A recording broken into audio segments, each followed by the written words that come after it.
이재명 경기지사 뉴스 공장. 첫 번째 뉴스. 경기도민들이 경기도특별사법경찰단의 올해 최고 성과로 민선 7기 이재명 경기도지사의 강력한 정책 아래 추진된 계곡 및 하천 불법 점용 행위 단속을 꼽은 것으로 조사됐다.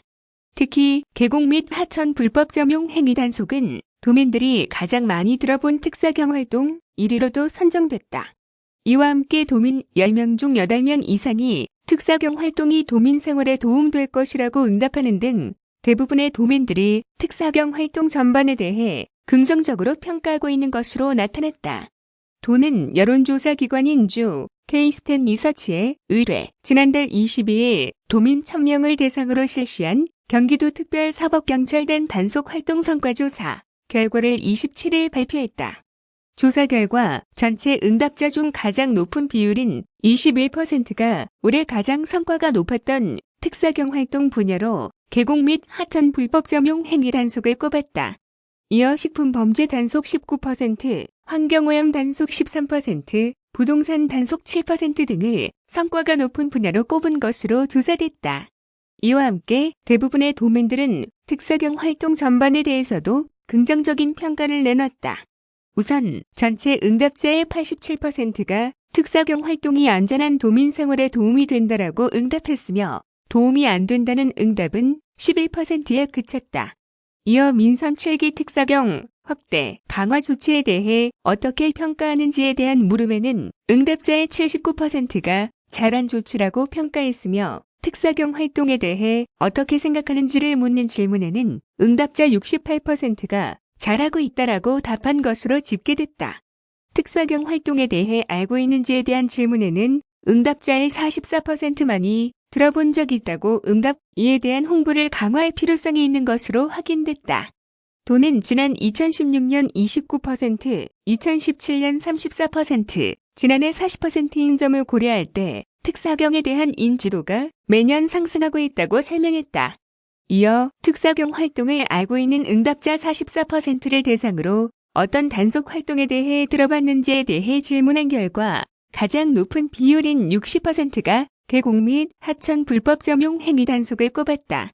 이에 따라 계곡 및 하천 불법 점용 행위 단속은 올해 최고 성과에 이어 인지도 면에서도 1위에 올랐다. 이어 식품 범죄 단속, 환경오염 단속, 동물 보호 관련 단속, 부동산 단속 등이 도민들이 많이 들어본 특사경 활동인 것으로 조사됐다. 아울러 전체 응답자를 대상으로 사전 단속 예고에 대해 어떻게 생각하는지에 대해 질문한 결과 응답자의 69%가 법을 모를 수 있는 영세 사업자를 위해 단속 예고를 하는 것이 바람직하다고 응답했으며 29%가 단속의 실질적인 효과를 높이기 위해 예고 없는 단속이 바람직하다고 답했다. 이 밖에 특사경의 단속 확대가 필요한 분야로는 환경오염, 식품 범죄, 부동산, 그린벨트 등이 꼽혔다. 이용수도 공장국장은 이번 조사를 통해 경기도 특사경에 대한 도민의 관심과 기대가 커지고 있음을 확인했다며 불법적이고 불공정한 행위로 인해 도민들의 피해를 입는 일이 발생하지 않도록 특사경 단속을 강화해 나가겠다고 말했다. 다음은 경기 지역화 피해, 방방곡곡 데이트 30일 관련 뉴스입니다. 경기 지역화 피해를 알리기 위한 홍보게릴라 투어인 경기 지역화폐 방방곡곡 데이트 31일 27일 성남 야탑광장에서 열린 마지막 행사를 끝으로 2개월여에 걸친 대장정을 마무리했다. 지난 8월 23일 의정부를 시작으로 본격 투어에 착수, 이날 성남에 이르기까지 도내 31개 시군 전역을 빠짐없이 순회한 방방곡곡 데이트 30일에는 이날 행사에 참가한 5천여 명을 포함 총 2만 1천여 명의 도민이 함께했다. 이날 오후 5시부터 성남 야탑광장에서 진행된 방방곡곡 데이트 30일 대장정의 마무리 행사는 경기지역화폐 X청년기본소득 락 페스티벌로 꾸며졌다. 이날 행사에서는 김용도 대변인과 곽윤석 도 홍보기획관이 경기지역 화폐와 청년기본소득을 알리는 1일 홍보대사로 변신했다. 김 대변인은 경기지역 화폐와 청년기본소득은 경기도에서 출발해 중앙위까지 확산되면서 전국에 긍정적인 나비 효과를 일으키고 있는 가장 대표적인 정책이라며 사용하는 사람에게도 좋고 지역 경제와 소상공인, 골목 상권도 살릴 수 있는 한석이조 정책인 경기 지역 화폐를 많이 사용해주길 부탁한다고 당부했다. 김 대변인은 이어 성남시에서 처음 청년 기본소득을 시행할 당시만 해도 많은 논쟁과 우려, 비난이 있었지만 경기도 전역으로 확산을 시행하고 있는 현재 많은 호응이 이어지고 있다라며 사상 유례없는 취업난으로 고통받고 있는 청년들에게 힘을 주고 지역경제 활성화에도 도움이 되는 정책인 만큼 지속적으로 시행해 나갈 예정이라고 강조했다. 곽윤석 도 홍보기획관도 도내 31개 시군을 순회한 방방곡 꼭데이트 31일 지역 화폐와 청년 기본소득을 처음 시행한 성남에서 마무리하게 돼 더 의미가 있는 것 같다라며 앞으로도 민선 7기의 대표 정책이라 할 수 있는 경기 지역 화폐와 청년 기본소득에 대해 관심을 기울여주길 부탁한다고 말했다.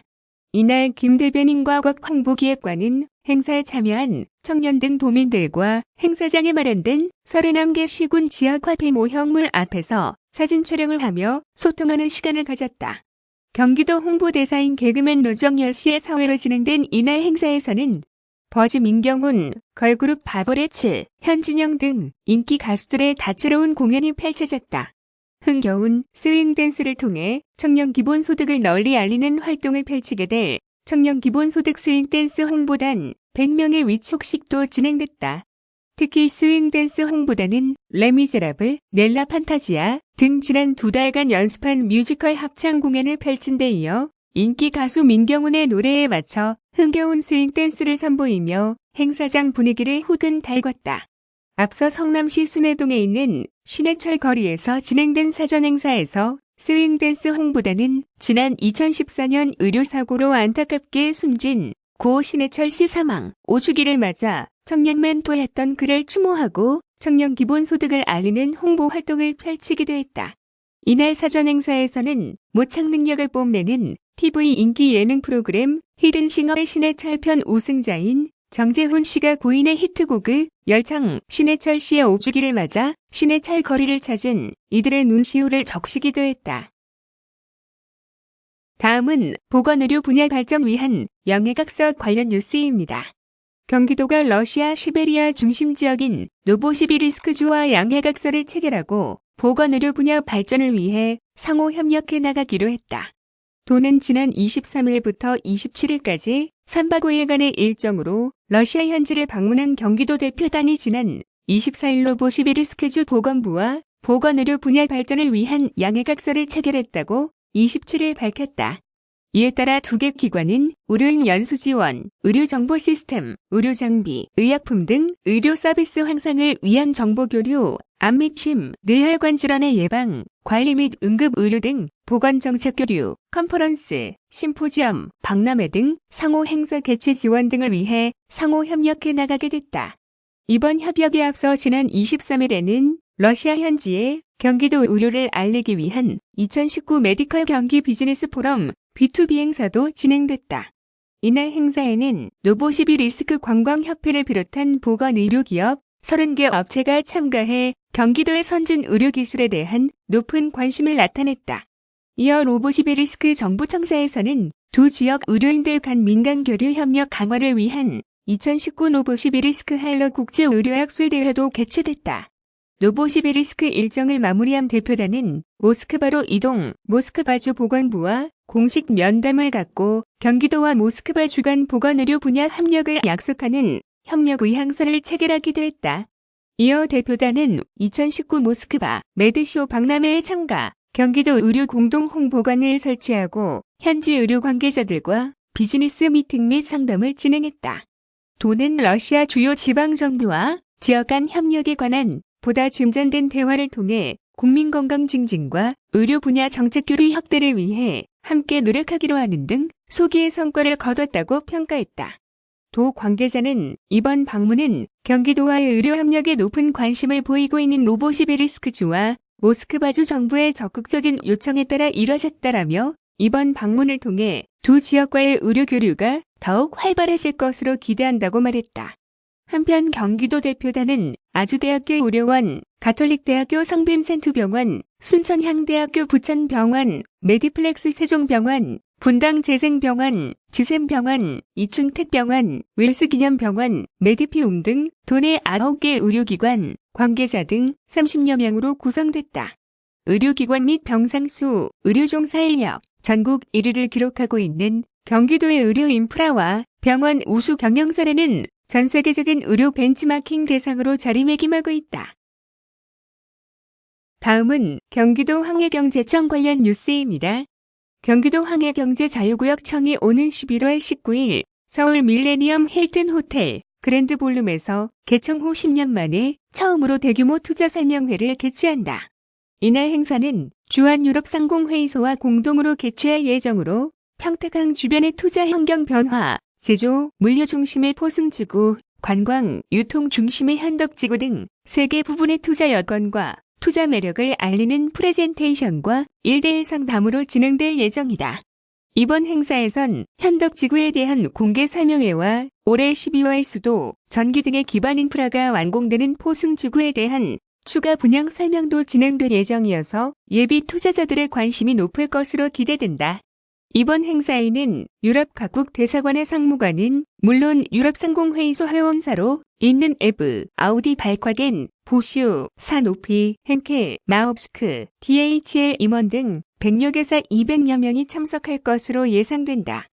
총 204만 제곱미터에 달하는 평택 포승지구는 서해대교에 인접하고 있으며 인근 산업단지에 비해 최소 30% 이상 저렴한 167만 원대에 분양되고 있다. 서울 여의도에서 평택 안중역을 경유하는 서해안 복선 전철이 2022년 완공되고 서부 내륙도로의 포승 IC가 신설되면 교통 여건도 크게 개선될 것으로 보인다. 정주 여건도 좋아질 전망이다. 평택도시공사가 2023년 준공을 목표로 평택구 관광단지를 개발할 예정이며 그 주변 10km 이내 826만 4,462제곱미터 규모 부지의 4개 지구 총 4만 7천 세대가 거주하는 미니 신도시들이 건설된다. 이와 함께 최대 8만 톤급 크루즈 입항이 가능한 평택항 국제여객터미널 확장 공사가 2021년 완료되면 평택에 주둔하는 미군과 가족 8만 5천여 명을 포함해 유동인구는 80만 명에 이를 것으로 전망된다. 이러한 투자 매력으로 포승지구의 물류 부지는 올해 말까지 총 43만여 제곱미터에 대해 투자가 이미 결정됐으며 이는 전체 부지 55만 8,677제곱미터 대비 87%에 달한다. 이러한 추세로 볼 때 내년 초쯤에는 물류부지 분양이 종료될 것으로 전망된다. 현덕지구는 경기도시공사와 평택도시공사가 50%를 지분 출자하는 방식으로 참여를 결정함에 따라 민관 합동 개발로 서로 부담은 줄이고 사업 신뢰성을 높여 신속하고 안정되게 사업을 추진할 수 있게 됐다. 황성태 청장은 이번 행사에 대한 예비 투자자들의 관심이 높을 것으로 예상되어 사전 접수를 통해 내실 있는 운영을 할 예정이라고 말했다. 참석을 희망하는 기업 관계자는 주한유럽상공회의소 또는 황해경제자유구역청 홈페이지를 참조하면 된다. 다음은 경기도 농기원 관련 뉴스입니다.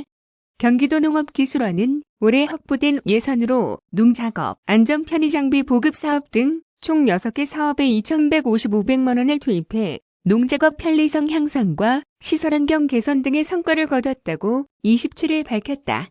2017년 농촌진흥청에서 조사한 농업인의 업무상 질병 및 손상 조사 결과에 따르면 경기도 농업인의 업무상 손상률은 2.5%로 경남 다음으로 높았고 고령 농업인일수록 손상률이 증가했으며 질병 중 대부분은 근골격계 질환이었다. 이에 대응하기 위해 도는 올해 예산으로 확보된 농작업 안전 편의장비 보급 사업 등 총 6개 사업에 2,155백만 원을 투입해 농작업 편리성 향상과 유해 요인 차단을 위한 시설환경 개선 등에 박차를 가했다. 올해 농작업 안전 편의장비 보급 시범 사업 대상자로 선정된 안성시 수출 포도회는 농작업 문제점을 분석한 결과 포도 가지를 자를 때 팔을 들고 작업하는 이유로 피로가 누적되며 근골격계 질환을 유발하는 것으로 나타났다. 이에 팔 지지대와 작업 발판 등을 지원했고 피로회복과 근골격계 질환 예방을 위한 제조 교육을 실시하는 등 농업인 질병 예방을 위해 편의장비를 공급하는 한편 작업 환경 개선도 동시에 꾀하였다. 지원을 받은 농가와 농업인의 만족도는 매우 높게 나타났다. 여주에서는 국립자매장목단위 시범사업 대상자로 선정되었는데 사업 전 농작업 안전관리 수준이 1000점 만점에 576점으로 매우 낮은 편이었다. 이후 위험성을 평가하고 맞춤형 장비 지급 등의 개선을 통해 사업 후 안전관리 수준을 776점으로 높였고 이는 35%가 향상된 것이었다. 농업기술원 황범익 농촌지도사는 경기도의 도정 목표 중 하나가 안전하고 즐거운 경기도라는 것을 강조하며 농업인들도 탈산업의 근로자처럼 사회적으로 안전재해를 보장받아야 마땅하다고 말했다. 한편 농기원은 2015년에 제정된 농업인의 안전보험 및 안전재해 예방에 관한 법률을 근거로 농업인 안전재해 예방에 관한 사업을 지속적으로 추진해오고 있다. 다음은 물류시설 안전관리 실태 점검 관련 뉴스입니다. 경기도는 10월 28일부터 11월 22일까지 현재 운영 또는 공사 중인 도내 물류단지 및 물류창고의 안전관리 실태를 점검한다고 27일 이번 안전점검에선 도내 물류시설 총 548개소를 점검한다. 공사 중인 물류단지는 경기도 담당자와 민간 전문가인 경기도 안전관리자문단 자문위원 합동으로 서면보호시설, 적정 여부, 옹벽, 석축의 침하, 쇄골 발생 여부, 안전관리계획 수립 여부 등 현장의 안전관리 실태를 점검한다. 사업 시행자는 지적사항에 대한 조치계획 및 결과를 도에 제출한다.